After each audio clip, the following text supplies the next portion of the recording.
pour s'approprier le portrait des communautés, on vous propose un modèle de questionnement stratégique. Bon, c'est une proposition. Bien sûr, il existe différents modèles, mais pour les fins de l'exercice aujourd'hui, on va se baser sur ce qui est là. Donc, un modèle en 4 étapes faciles que vous vous approprierez en seulement 10 minutes. J'essaie de faire une infopub, mais vous voyez, hein, c'est pas très naturel parce que vous le savez bien, vous travaillez sur le terrain, que tout ça ne s'articule pas en 10 minutes. Mais bref, si vous le faites en 10 minutes, là, avisez-moi, parce que moi, quand je fais l'exercice, ça m'en prend pas mal plus que ça. Alors, j'aurais peut-être des croûtes à manger puis m'inspirer de vos, vos actions et de votre raisonnement. Donc, les 4 étapes.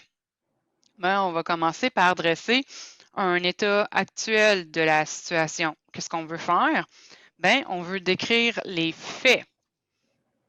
Ah, là, mon portrait des communautés va m'aider à dégager les faits pour ma communauté, mais bien sûr, je vais aller aussi au-delà du portrait des communautés. Je vais vouloir m'adjoindre des expériences vécues, des savoirs citoyens, d'autres sources de données. Tout ça dans le but de me dire, ben, qu'est-ce qui se passe dans ma communauté? Qu'est-ce qu'on sait sur la communauté? Comment est vécue la situation actuelle? Jusque-là, je pense que je ne vous apprends rien. Alors, deuxième étape, toujours dans notre raisonnement stratégique là, pour appliquer le portrait des communautés, ben, c'est quoi mon rêve? C'est quoi mon souhait pour ma communauté? Puis là, je vous le dis tout de suite, là, on met nos lunettes roses, on est au pays des calinours, ceux pour qui c'est la génération. On est au pays des arcs-en-ciel, des licornes, là, on rêve. Hein? Quel changement on voudrait voir advenir dans notre communauté? Ça serait quoi notre situation idéale? Bien sûr, hein, on veut que tout le monde vive en santé, riche, prospère, heureux. Bon, hein, les vœux de la bonne année s'en viennent bientôt, là. Bon, ça, effectivement, mais encore, il faut être un petit peu plus précis dans notre quand on articule notre rêve. Et bien sûr, on va se faire un petit peu péter la balloune de notre pays imaginaire rêvé. Hein? On va avoir des obstacles potentiels sur notre chemin. Il va falloir qu'on décrive certaines hypothèses, surtout ici, hein, aujourd'hui, là, en atelier. On ne pourra pas nécessairement aller chercher toutes les données qu'on voudrait aller chercher. Des fois, on voudrait peut-être faire un sondage sur le terrain. Bon, bref, hein, on va bâtir notre exemple aujourd'hui à partir de certaines hypothèses. Toujours hein, en s'inspirant de différents savoirs professionnels, citoyens, de portraits des communautés, des autres sources de données. Mais là, pourquoi ma situation dans ma communauté, elle est comme ça?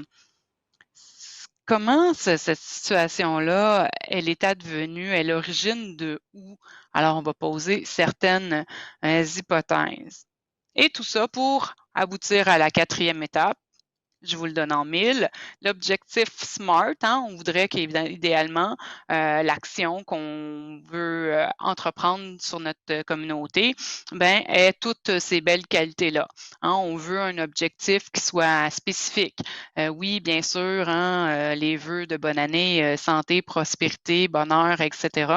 Mais on va tendre à être plus spécifique que ça parce que sinon, il y a des multiples chemins pour y arriver. Alors, on va essayer de dégager quelque chose de spécifique. On va vouloir aussi que ça soit mesurable. Ben là, comment je vais savoir si j'atteins mon objectif ou pas si je n'ai pas au préalable défini des indicateurs pour ce faire. Et bien sûr, bon, hein, il faut que ça soit atteignable. Je reviens toujours avec mon exemple là, de santé, bonheur, bien-être, prospérité, etc. Ben oui, mais encore, il faut que ça soit le moindre du monde réaliste. Et bien sûr, ben, vous savez probablement même encore mieux que moi, hein, le temps. La temporalité va jouer aussi une grande importance. Mobiliser des gens, des citoyens sur un objectif de longue haleine, exemple 5 ans, ben, tu sais, ça peut être démotivant.